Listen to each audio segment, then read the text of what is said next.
Hi, we're Maddie and Nico, and we are turning this empty cargo van into this tiny home on wheels. We have no building experience, but we'll take you along each step as we transform our 2020 Ford Transit van. So today I'm going to continue building drawer boxes for our cabinets. We're actually using 3 different methods for our drawers for different purposes, and I'll explain each different purpose and kind of walk you through how I'm doing each drawer. The first method, which is the most simple, is just a nailed on bottom. I'm not using it for the rest of our drawers because it is the most, I guess, flimsy, you could say, since the bottom of the drawer is just nailed onto the sides and front and back of the drawer. If you were to put anything heavy in a drawer like this, it puts a lot of strain on the nails and the bottom can fall off the drawer. So I'm only using this in our toe kick drawers. And the reason I'm using it in the toe kick drawers is because this saves the most amount of space inside the drawer. And I will explain why that is. But basically, I've already built all these because I figured it's pretty easy enough to explain. You don't have to see it. We have the sides and fronts of the drawer all put together here. And then this 1/4-inch plywood is just nailed through the bottom of the drawer. And that's how it's secured onto the bottom of this drawer. And yeah, these are very shallow drawers. With the other method, you have to have the bottom sitting up in a groove. They're only 2.5 inches tall. So if we were to put a groove like this other method I'm gonna show you, we would lose maybe 1/2 inch to 1 inch of space. This is the method we use for our toe kick drawers, and they're not gonna hold too much stuff, so this method works just fine for them. The next method that I'm doing is called a captured bottom, and here's one, and I will walk through exactly how we did this process. As you saw, I cut on the table saw with what we call a dado. So this is where our 1/4-inch plywood will slide into here. And with our captured bottom drawers, we're actually making it so the bottom of the drawer can be removed in case something does happen to the bottom of the drawer, like we have a spill or we drop something heavy in there and it cracks, something like that, so we won't have to replace the whole drawer. We can just slide out the bottom and replace the bottom. The way I did that, I'll show you. Here's one that's already built.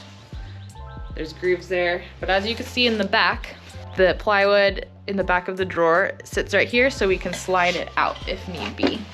Here's a better view. So you can see on the bottom here, the plywood sits in all of these grooves on 3 sides, and then on the back, it's just open. And what we're gonna do is we're gonna put some little screws from the bottom into the back of the drawer, which can easily be unscrewed, and we can remove the bottom if we had to replace it. So I will walk you through how I'm assembling these ones. And then the final method, which I haven't built yet, is just called a recessed bottom. The way this works is our largest drawer is a little more heavy duty and is gonna hold heavier items like I don't know, pots and pans, that sort of thing. And it's a deep drawer. So we are using 1/2 inch plywood to construct the whole box. And the bottom sits recessed in the walls. It doesn't sit in a groove. We're just gonna screw in from the side to attach the bottom to that drawer. So those are the 3 main methods of how you can assemble drawer boxes, and we are using all 3 in our van build. You, of course, can decide in your build what makes the most sense. You decide what you wanna do in your build, but let's get to assembling.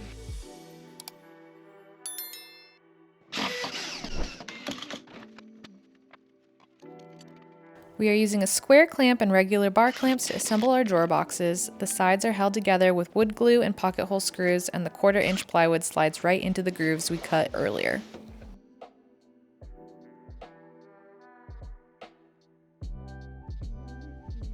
While Maddie's screwing some drawers together, I am making some spacers for our drawer slides. I just need to space this wall to become flush with our frame here.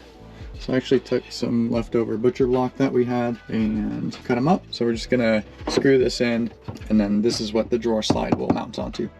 We don't need to do it over here because this frame actually sits flush.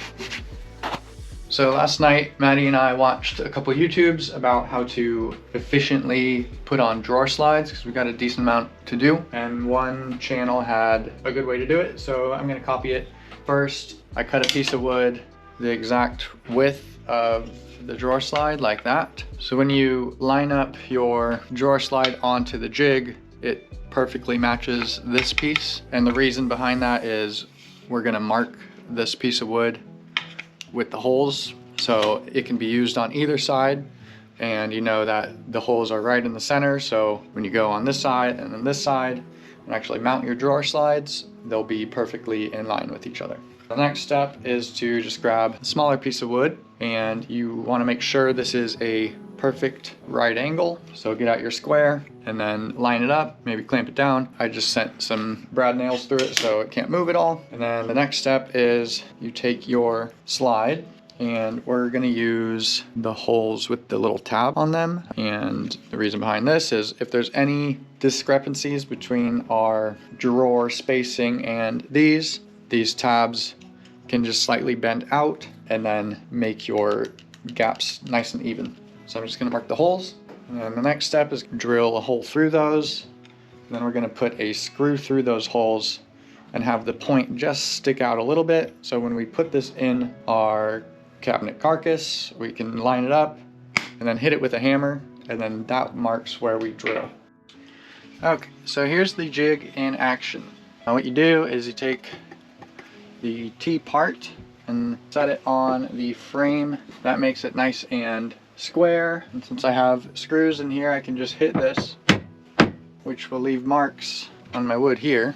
And just to make them more clear to myself, I take my Sharpie and I mark them. And then we do the same thing on the other side. As you can see, got it marked here, here, and there's one back there. So I just need to pre-drill these, put my slide on, and drill it in. Once we have these marked, you're gonna pull off the drawer attachment of these. There's a little tab in here that just flicks down and pulls out. And you just wanna be making sure you're lining up the same holes you made your jig out of. And you want to make sure you're keeping your front of the slide flush with your face frame.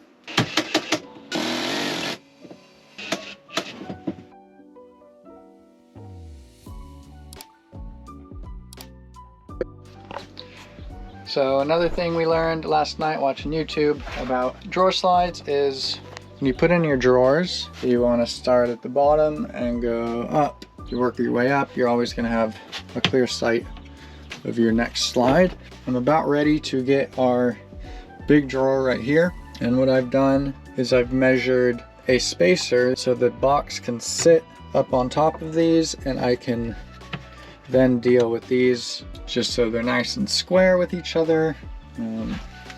It's just going to be the easiest way to do it.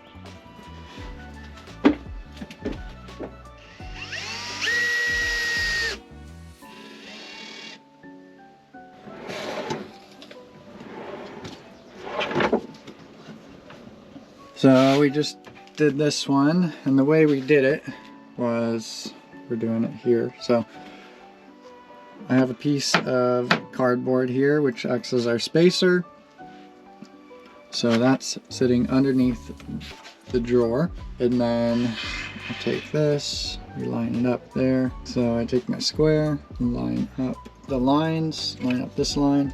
So if my square is square on this line here, I just drill it in, and then I take out my spacer, and boom. So that side's in, I just got to do it on that side. You get the picture. We have all of our drawers in. Now we just need to install the drawer fronts.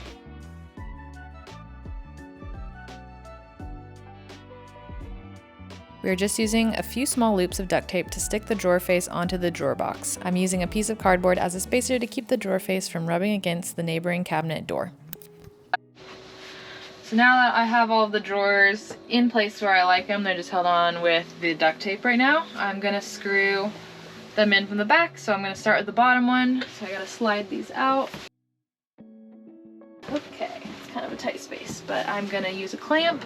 And I just have a towel to just protect the painted front side. And I'm just using pocket hole screws. And then I gotta make sure I don't do it too low. Here we have it. I've done 4 screws, 2 on the top and then 2 on the bottom near the sides. Can't do anything too close into the center, otherwise I'd be going through the thin 1/4-inch plywood.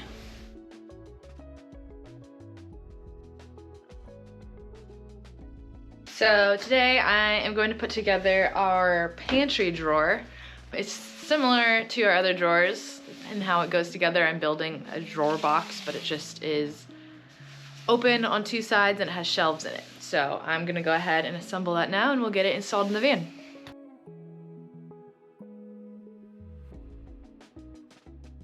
The last step is putting some dowels to kind of hold something inside of it like that. We thought we were done with our pantry shelf and it was quite wobbly and weird, and it just seemed like it was gonna break pretty soon after we hit the road. So we came up with another idea. I used to have both slides on the bottom in parallel with each other so they'd both slide out. But now, as you can see, I moved just one on the bottom and now another one on top. So it will have less chance to go like this, because what was happening is it could basically do that. It would stay still at the bottom, but it would be wobbly at the top.